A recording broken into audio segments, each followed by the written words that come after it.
જેમ કહેવાય છે. કોઈ પણ વ્યક્તિને પરખવા હોય ને તો એની બહારની ક્રિયા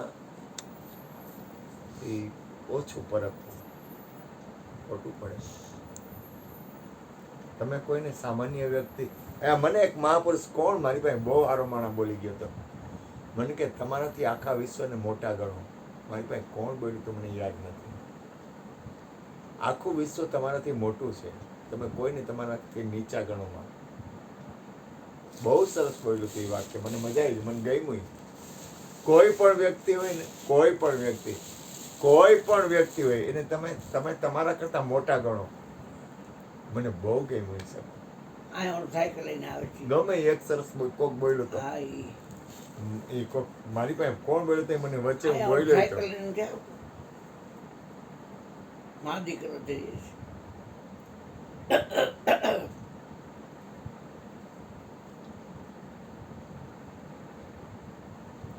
એટલે મને યાદ નથી આવતું, પણ ટૂંકમાં આપણે એમ ગણી છીએ કે આપણે મોટા છીએ, ઓલો નાનો છે, ઓલો હલકો છે, ઓલો હલકો છે, આ હલકી છે, ઓલી હલકી છે, આ હલકો છે.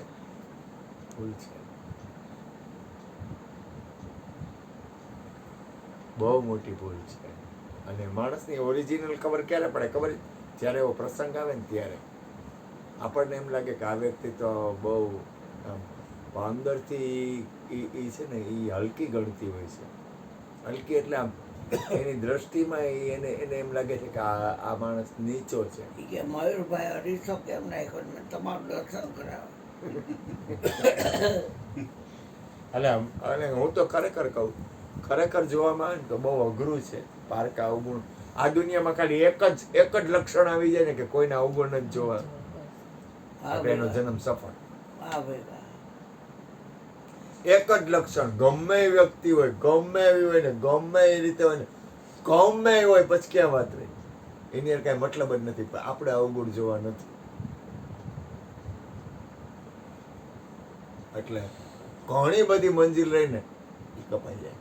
આપણે ગોરધનભાઈને કહી, તમારી પ્રેમ ભરેલી, અમૃત ભરેલી વાણીનો અમને બધાને, એમાં ઘનશ્યામભાઈ તો વાત જોવે કે તમારી અમૃત ભરેલી વાણીનો આસ્વાદ ચખાડો.